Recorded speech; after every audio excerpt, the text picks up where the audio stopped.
ముందు పదే పదే చెప్తూ వచ్చిన మాట 14 లక్షల కోట్ల రూపాయలకు పైగా అప్పులు చేశారు. శ్రీలంక అయిపోయింది. ఆంధ్రప్రదేశ్ రాష్ట్రం పరిస్థితి దివాలా తీసిపోయింది. ఇలా కంటిన్యూస్‌గా మాట్లాడుతూ వచ్చారు. చాలామంది మేధావులుగా చెప్పబడుతున్న వాళ్ళు ఆంధ్రప్రదేశ్‌లో మీడియా, కూటమి పార్టీలు ఇవన్నీ కూడా మాట్లాడుతూ వచ్చాయి. సో, ఆ తర్వాత తాము అధికారంలోకి వచ్చిన తర్వాత సరిగ్గా అప్పు లెక్క ఎంత అంటే ఇప్పటివరకు తేల్చలేకపోయారు.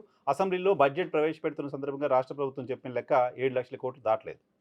సో, దాదాపు సగం అప్పు మాత్రమే ఉంది అని ఏ ఆరోపణలైతే రాజకీయ పార్టీలు చేశాయో, ఆ రాజకీయ పార్టీల కూటమి ప్రభుత్వం బడ్జెట్ ప్రవేశపెడుతున్న సందర్భంగా అసెంబ్లీలో చెప్పింది.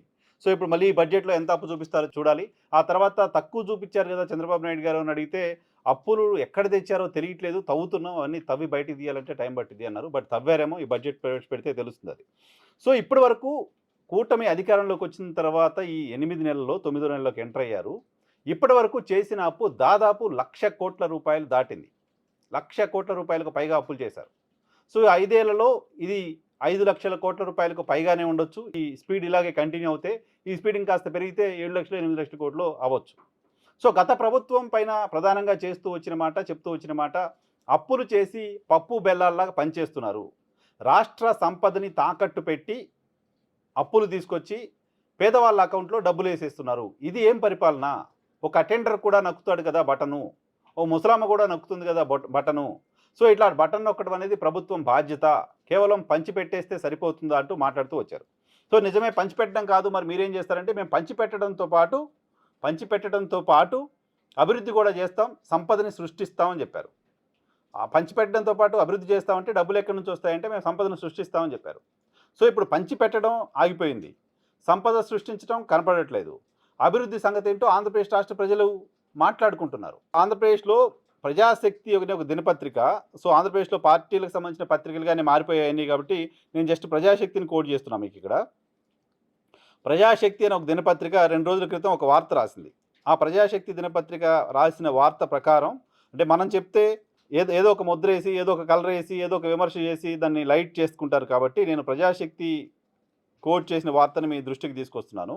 ప్రజాశక్తి చెప్తున్న దాని ప్రకారం ఆంధ్రప్రదేశ్‌లో జనవరి నాటికి కేవలం రిజర్వ్ బ్యాంక్ నుంచి ఆంధ్రప్రదేశ్ ప్రభుత్వం తీసుకున్న అప్పు 83,120 కోట్ల రూపాయలు.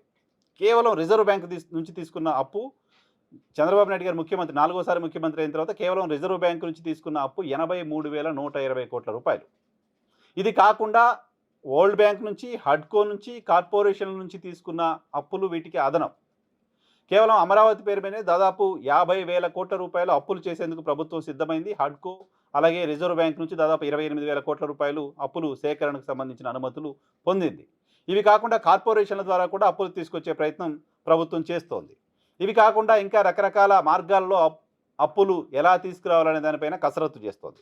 సో, ఆ 50,000 కోట్లు, ఈ 83,000 కోట్లు కలిపితే దాదాపు 1,00,000 కోట్లకు పైగానే 1,20,000 కోట్ల వరకు ఆంధ్రప్రదేశ్ రాష్ట్ర సర్కారు ఈ 8 నెలల్లో అప్పు చేసినట్టు భావించాలి. ఇంకా ఏడాది కూడా గడవల. సో, ఈ 8 నెలల్లో 1,00,000 కోట్ల రూపాయలకు పైగా అప్పులు చేశారు. ఈ అప్పులు గత ప్రభుత్వం చేసిన అప్పుల గ్రోత్ రేట్ కంటే చాలా ఎక్కువగా ఉంది. గత ప్రభుత్వం అప్పుల గ్రోత్ రేటు 14 నుంచి 19 వరకు చంద్రబాబు నాయుడు గారి సర్కారుకు సంబంధించిన అప్పుల గ్రోత్ రేట్ కంటే తక్కువగా ఉంది. మళ్ళీ మొదటి 8 నెలల్లోనే అప్పుల గ్రోత్ రేటు ర్యాపిడ్‌గా పెరుగుతూ ఉంది. ఈ సర్కారు అధికారంలోకి వచ్చిన తర్వాత రిజర్వ్ బ్యాంక్ దగ్గరికి వెళ్ళి బాండ్ల వేలం ద్వారా అప్పులు తీసుకురాని మంగళవారం లేదు ఇప్పటివరకు. ప్రతి మంగళవారం రిజర్వ్ బ్యాంక్ దగ్గరికి వెళ్తోంది, అప్పులు తెచ్చుకుంటోంది. సో, అప్పులు తెస్తోంది. సరే, గత ప్రభుత్వం అప్పులు తెచ్చి పంచింది. సో, వీళ్ళేమైనా పంచుతున్నారంటే ఈ ప్రభుత్వం వచ్చిన తర్వాత బటన్ నొక్కింది లేదు ఇప్పటివరకు.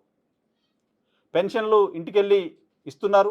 తెలుగుదేశం పార్టీ కార్యకర్తలు, కూటమి కార్యకర్తలు, సచివాలయ ఉద్యోగులు, వాలంటీర్లు తీసేశారు కాబట్టి ఇస్తున్నారు.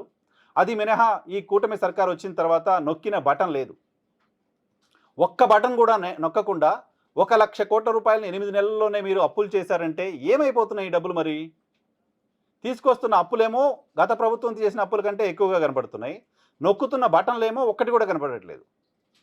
గత ప్రభుత్వం నొక్కిన బటన్స్ కంటే ఎక్కువ నొక్కుతాం మేము. ప్రతి ఇంటికి 1,00,000 రూపాయలకు పైగా మేము ఇస్తామంటూ ఎన్నికల సందర్భంగా చెప్పారు. అమ్మఒడి ఇంట్లో ఎంతమందికి ఉంటే అంతమందికి ఇస్తామన్నారు. ఇంకా గత ప్రభుత్వం చెప్పిన సంక్షేమ కార్యక్రమాలు, అమలు చేసిన సంక్షేమ కార్యక్రమాలు ఏ ఒక్కటి ఆపం. ప్రతిదీ కూడా దానిని పెంచుతూ అమలు చేస్తామంటూ మీరే పదే పదే చెప్తూ వచ్చారు. ఎన్నికల ప్రామిస్‌లు ఇస్తూ వచ్చారు. సో, ఇన్ని పెద్ద పెద్ద హామీలు ఇచ్చి, ఇంత పెద్ద ఎత్తున అప్పులు చేసి ఒక్క బటన్ కూడా నొక్కలేకపోతున్నారు ఎందుకు? పైగా కనీసం, కనీసం మహిళలకు బస్సుల్లో ఫ్రీగా ప్రయాణం చేయించటానికి కూడా చేతగాని పరిస్థితిలో ప్రభుత్వం ఎందుకుంది? నాకు తెలిసి మొత్తం ఏడాదంతా దానికోసం ఒక 500 కోట్లు, 1000 కోట్ల రూపాయలు కూడా ఖర్చు కాదు. అటువంటి ఒక స్కీమ్‌ను కూడా ఇంప్లిమెంట్ చేయలేని పరిస్థితిలో ఆంధ్రప్రదేశ్ సర్కార్ ఎందుకుంది? తెలంగాణలో, కర్ణాటకలో ఇక్కడ అధికారంలోకి రావడానికి ముందు పార్టీలు ఎటువంటి హామీలు ఇచ్చాయి, అధికారంలోకి వచ్చిన తర్వాత అమలు చేస్తున్నాయి. బట్ ఆంధ్రప్రదేశ్‌లో అది అమలు చేయడానికి ఇంకా ఎంతకాలం పడుతుంది? 1,00,000 కోట్లు అప్పు చేసి ఆంధ్రప్రదేశ్‌లో మహిళలకు కనీసం ఫ్రీగా బస్సుల్లో ఎక్కే సౌకర్యం కూడా మీరు కల్పించలేకపోయారు. చిన్న బడ్జెట్ వాలంటీర్ల జీతాలకు సంబంధించిన అంశం వాలంటీర్లు పూర్తిగా లేకుండా చేశారు. అమ్మఒడి ఈ సంవత్సరం పూర్తిగా ఎగ్గొట్టారు. రైతు భరోసా ఇప్పటివరకు రైతుల అకౌంట్లోకి రాలేదు. ఇవి కాకుండా రైతులు ఇంకా అనేక సమస్యలతో ఇబ్బందులు పడుతూ ఉన్నారు. ధరల విషయంలో చాలా ఇబ్బందులను ఫేస్ చేస్తూ ఉన్నారు. సో ఈ కొత్తగా మీరు పరిష్కారం చేసిన సమస్య ఏంటి?